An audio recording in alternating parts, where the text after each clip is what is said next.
The stage lights inside the packed arena glowed like a sea of stars. Thousands of fans had gathered to see the legendary Elvis Presley perform live.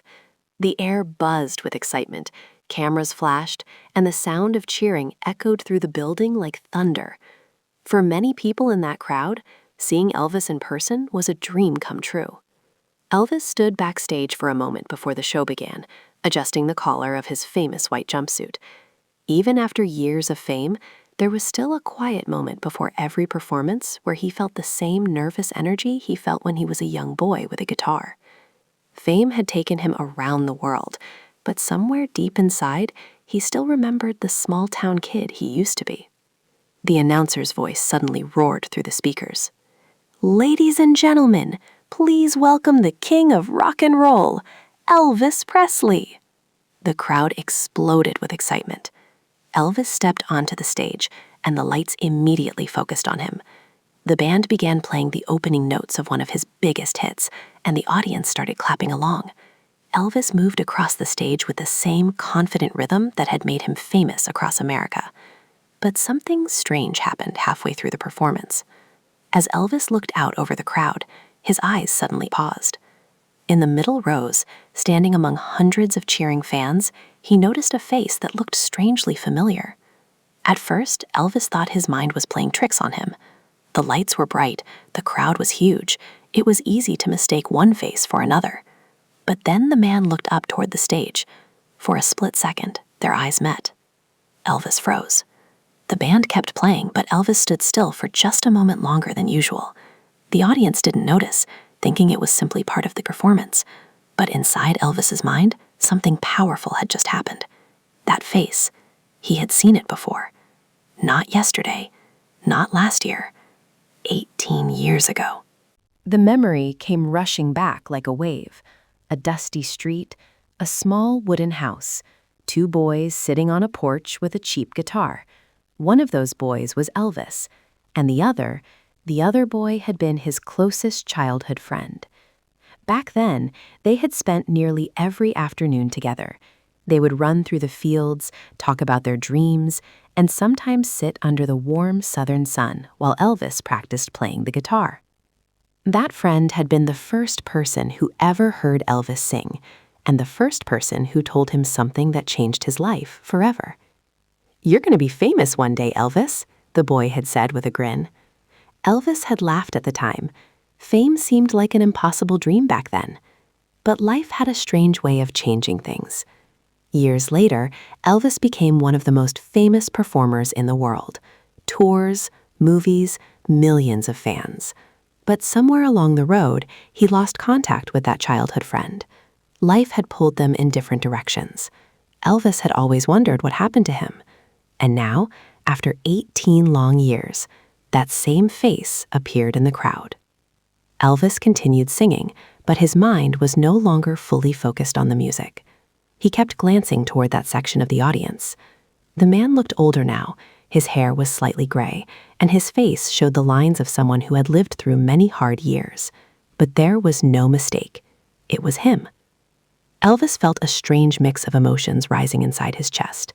Shock, curiosity, and something deeper, memories. The song ended and the crowd erupted into cheers.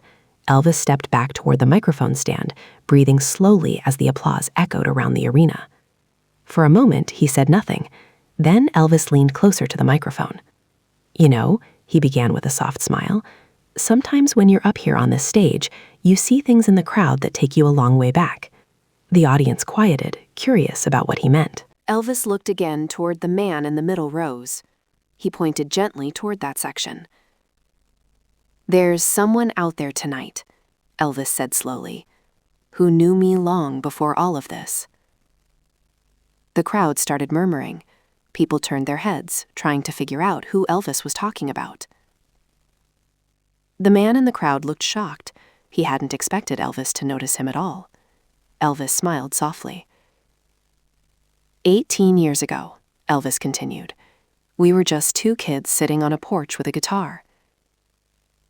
The audience became completely silent now. No one expected this kind of story during a concert. Elvis placed one hand over his heart. And that kid?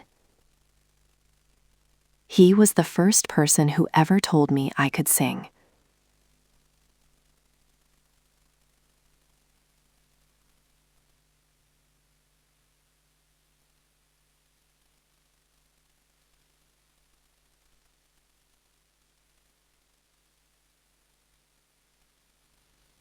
For a few seconds, neither of them spoke, and the entire arena felt strangely still.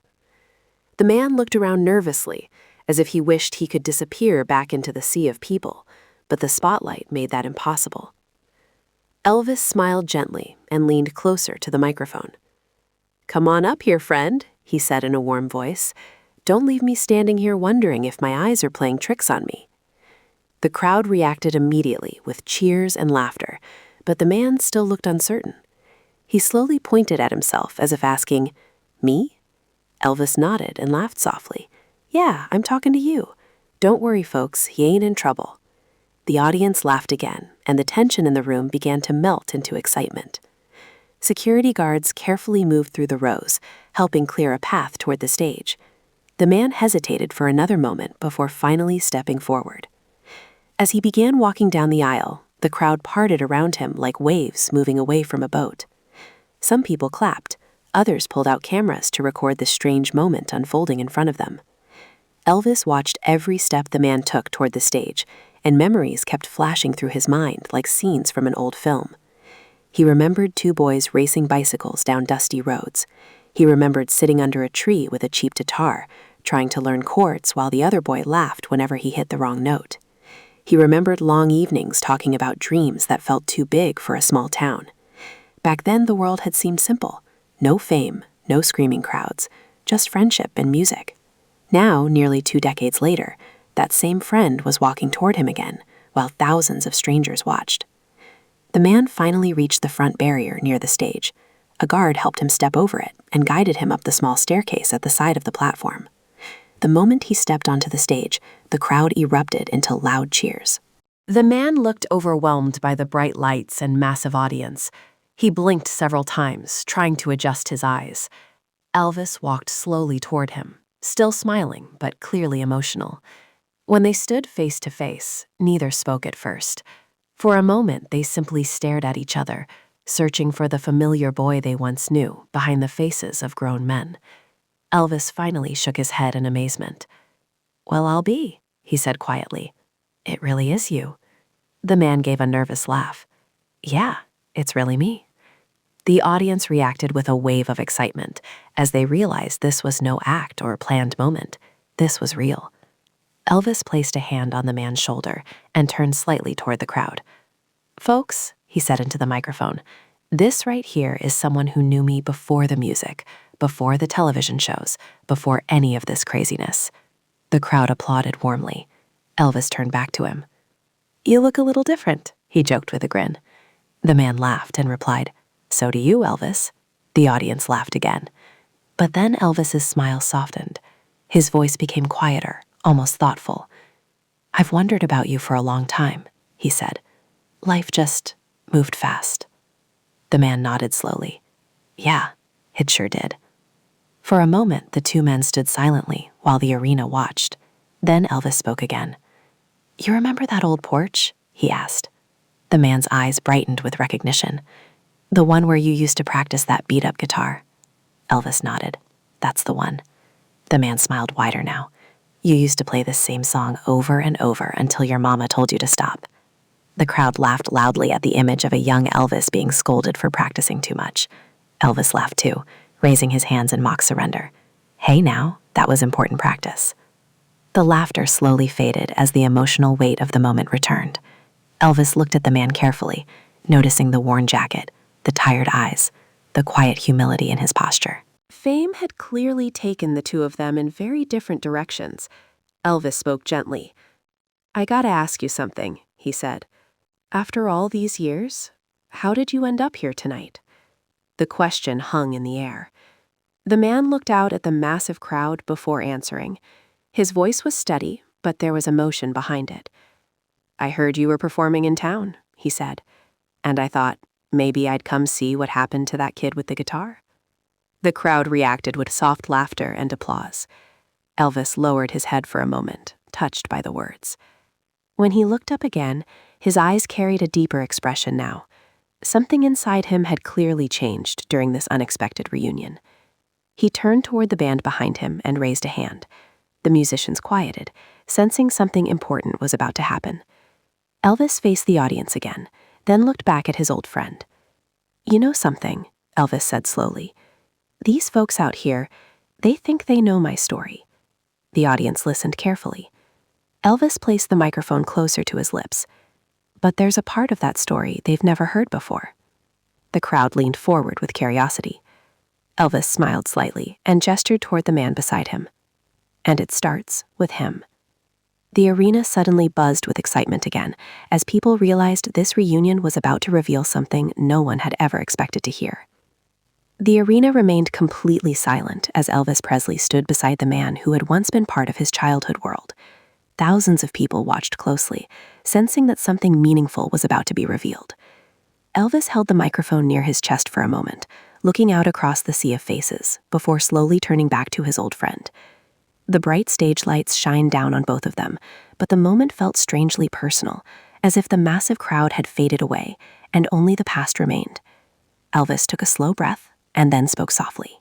"You know, people always ask me where it all started," he said. "They talk about records and concerts and all that, but the truth is, it started long before any of that."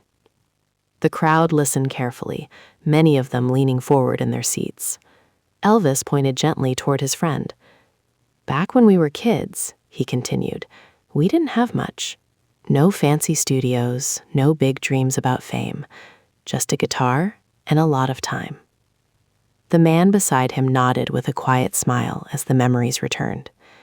Elvis began walking slowly across the stage while he spoke, the way he often did when telling stories between songs. "There was this little porch," he said. "It wasn't much. Old wooden boards, a couple of chairs, and the sound of crickets at night. I used to sit there with my guitar, trying to learn chords."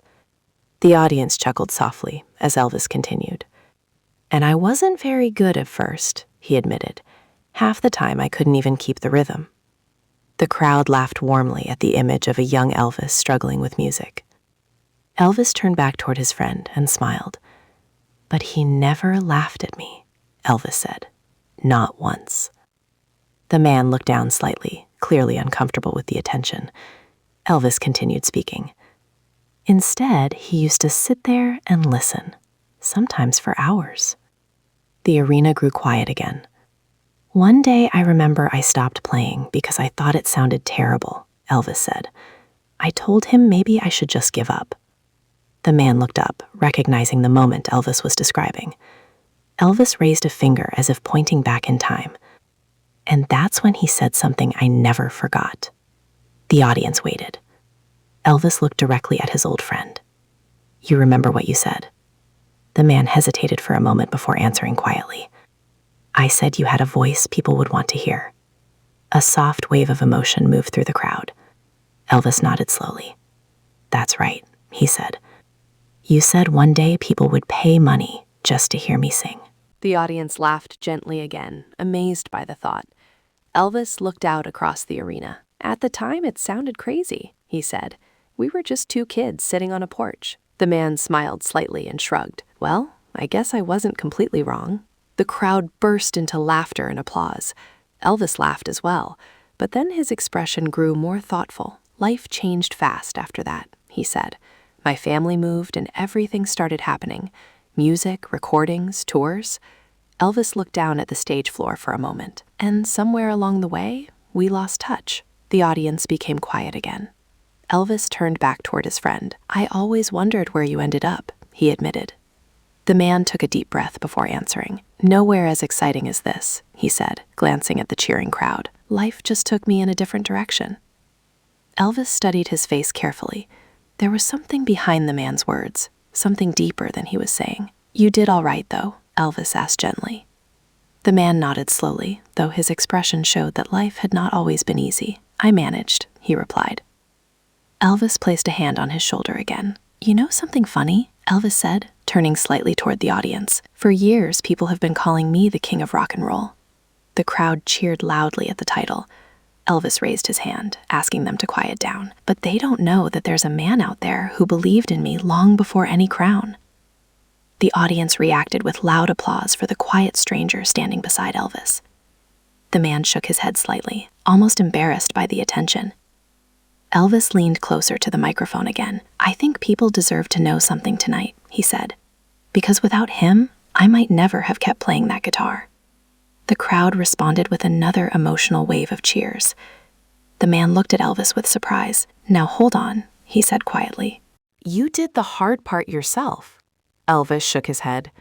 Maybe, he said, but sometimes all a person needs is one voice telling them not to quit. The arena grew silent again as those words sank in. Elvis looked around the crowd, realizing that thousands of people were now witnessing a story they had never heard before. But then Elvis suddenly smiled again, and his eyes sparkled with a new idea. You know what? He said. There's something we used to do back on that porch. The man looked confused. What's that? Elvis turned toward the band behind him and gestured for them to wait. Then he looked back at his old friend with a playful grin. We used to sing together. The man's eyes widened immediately. Oh no, he said quickly. The crowd laughed at his reaction. Elvis leaned closer with a teasing smile. Oh yes, Elvis replied. The audience erupted with cheers as they realized what might happen next, but none of them were prepared for the surprising moment that was about to unfold on the stage. The crowd inside the arena buzzed with excitement as the possibility of something completely unexpected hung in the air. On stage, Elvis Presley stood beside the man who had once shared quiet childhood evenings with him on a small wooden porch. The contrast between that simple past and the roaring arena around them made the moment feel almost unreal. Elvis kept smiling as he looked at his old friend, clearly enjoying the nervous expression on the man's face. The man shook his head quickly. Elvis, you can't be serious, he said quietly, trying not to look out at the thousands of people watching them. The audience laughed warmly, but Elvis simply crossed his arms and raised an eyebrow with a playful grin. You telling me you forgot how? Elvis asked. The man rubbed the back of his neck and laughed nervously. I didn't forget, he admitted. I just never imagined doing it in front of a crowd this big. The crowd responded with encouraging cheers. Some people even started chanting Elvis's name, while others clapped rhythmically, hoping to convince the man to join in. Elvis stepped closer and lowered his voice so only the microphone could carry it. Listen, Elvis said gently. We used to sing together when nobody else was around. Tonight ain't much different, just a few more people listening. The crowd laughed loudly at that line. The man finally looked out at the massive arena. Rows upon rows of faces stared back at him, many smiling and cheering him on. The lights were bright, the stage felt huge, and the sound of thousands of people filled the room. He took a deep breath, clearly trying to calm himself. Elvis noticed the hesitation and placed a reassuring hand on his shoulder. You don't have to be perfect, Elvis said. We never were. The man slowly began to smile. That simple sentence seemed to bring back memories from long ago. Back then, music had never been about perfection. It had been about fun, friendship, and sharing something simple. Elvis turned toward the band and nodded. The musicians immediately understood that something special was about to happen. One of the guitarists began playing a soft, familiar melody. The gentle sound echoed through the arena, and the crowd slowly quieted down to listen. Elvis turned back toward his friend and said with a teasing smile, You remember the words? The man laughed softly. I remember enough to embarrass myself. The audience laughed again, but their cheers grew louder as excitement built. Elvis stepped up to the microphone and sang the first line of the old song, his voice smooth and powerful as always. The sound filled the arena effortlessly. When he finished the line, he stepped slightly aside and gestured for his friend to continue. The man hesitated for a moment, staring at the microphone as if it were the most intimidating object in the world. Then, slowly, he leaned forward and sang the next line. His voice was not polished like Elvis's, but it was honest and warm. The crowd responded immediately with applause and cheers. Encouraged by the reaction, the man continued singing. Elvis joined him again, and suddenly the two voices blended together, just like they had years ago on that quiet porch. The arena filled with the sound of music and nostalgia. Thousands of people watched in amazement as the legendary performer and his long-lost friend shared a moment that felt completely genuine. Some fans even wiped tears from their eyes as they realized they were witnessing something truly rare. Elvis glanced toward his friend while they sang, and for a moment, the years seemed to disappear. The bright stage lights, the giant crowd, and the fame surrounding him all faded into the background. In that moment, he wasn't a global star. He was simply the same young boy who once dreamed about music with his best friend. When the song finally ended, the arena exploded with applause. People stood up from their seats, clapping loudly and cheering for both men. The man looked completely stunned by the reaction. He stepped back from the microphone and laughed in disbelief. "I can't believe I just did that," he said. Elvis laughed too and raised his hand toward the cheering crowd. "Folks," Elvis said proudly, "give him another round of applause." The audience responded instantly with even louder cheers. The man shook his head again, still trying to process what had just happened. But Elvis's expression slowly changed from playful to thoughtful. He looked at his old friend carefully, as if making an important decision. The man noticed the serious look and asked quietly, "What's going on in that head of yours?" Elvis smiled slightly but didn't answer right away. Instead, he turned toward the microphone again and looked out across the massive arena. "You know," Elvis said slowly, "sometimes life gives you a second chance to reconnect with people who helped shape your path." The crowd grew quiet again, sensing another emotional moment coming. Elvis placed his hand on his friend's shoulder and continued speaking. And when that happens, you don't just say hello and walk away. The man looked confused now. "What do you mean?" he asked. Elvis's smile returned, but this time it carried a hint of surprise. But the man's eyes widened in complete shock because he had no idea what Elvis was about to announce next. The entire arena waited in suspense as Elvis Presley stood beside the man who had once been his childhood companion. The applause from the crowd slowly faded, but the energy in the room remained electric. Thousands of people leaned forward in their seats, curious about what Elvis meant when he said this might not be the only time his old friend stood on that stage. The man beside Elvis looked both confused and nervous. He wiped his hands on his jacket and gave a small laugh. "Now wait a second," he said quietly. "Don't tell me you're planning something crazy." The crowd laughed at his comment, but Elvis simply smiled in that calm, confident way that had charmed audiences for years. Elvis stepped closer to the microphone and looked out across the massive arena. "You know," he began slowly, "people think success is something you reach alone." He paused for a moment, letting the words settle over the audience. "But the truth is, nobody gets there without someone believing in them first." The crowd responded with soft applause. Elvis nodded toward the man standing beside him. "A long time ago," Elvis continued, "when I was just a kid with a guitar and a dream, this man right here told me something I never forgot." The man shook his head slightly, still uncomfortable being the center of attention. Elvis smiled warmly at him. "He told me that one day people would want to hear me sing." The audience clapped again. Elvis then raised his hand gently to quiet the crowd. His expression became more serious now. "But here's something nobody knows," Elvis said. "Back then, he had dreams too." The man looked surprised when Elvis said that. Elvis turned toward him. "You remember, don't you?" Elvis asked. The man hesitated before answering. "Yeah," he said quietly, "I remember." Elvis nodded and faced the audience again. "He loved music just as much as I did," Elvis explained, "but life took him down a different road." The crowd listened carefully. Elvis looked at his friend again, his voice softer now. "And tonight, after 18 years, life brought him back here." The man shrugged slightly. "I only came to watch the show," he said with a small laugh. Elvis chuckled. "Well, partner, looks like you became part of it." The audience laughed and clapped again. Then Elvis suddenly turned toward the band and whispered something to the lead guitarist. The musician nodded and stepped back.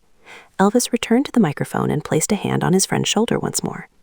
"You see," Elvis said, "this stage has given me more than I ever dreamed of." He looked around the arena filled with fans. but sometimes the best thing you can do with success is share it. The audience grew quiet again, sensing that something big was about to happen. Elvis looked at his friend and asked a simple question. "Do you still love music?" The man blinked, clearly caught off guard. "Of course I do," he answered. Elvis smiled wider. "Good," he said, "because starting tomorrow, you're coming with us." The man stared at him in shock. "What?" he asked. The audience immediately erupted into excited cheers, but Elvis raised a hand to continue speaking. "You heard me," Elvis said. "My tour's got a few more cities left, and I think the folks out there might enjoy hearing the story behind the music." The man shook his head in disbelief. "Elvis, I can't just join your tour," he said. "I'm not a performer like you." Elvis laughed warmly. "You already performed tonight," he replied, gesturing toward the cheering audience. "And they seem to like it just fine." The crowd roared with agreement. The man looked out at the massive arena again, overwhelmed by the support from thousands of strangers. For a moment, he didn't know what to say. Elvis leaned closer and spoke quietly, so only the microphone carried his words. "You believed in me before anyone else did," Elvis said. "Tonight, I'm returning the favor." The man's eyes became watery as the meaning of those words sank in. He slowly nodded, still smiling in disbelief. The crowd began clapping again, louder and louder, until the entire arena was on its feet. Elvis raised both hands toward the cheering fans, and then turned back toward his friend. "Ladies and gentlemen," Elvis announced proudly, "I want you all to meet the man who believed in my voice before the world ever heard it." The applause thundered through the building. The man stood beside Elvis, overwhelmed but grateful, as the crowd continued cheering. In that unforgettable moment, the story of two boys from a quiet porch had come full circle on the biggest stage imaginable. And for everyone watching that night, it was a reminder that sometimes the people who shape our dreams are the ones the world never sees, until fate brings them back into the spotlight.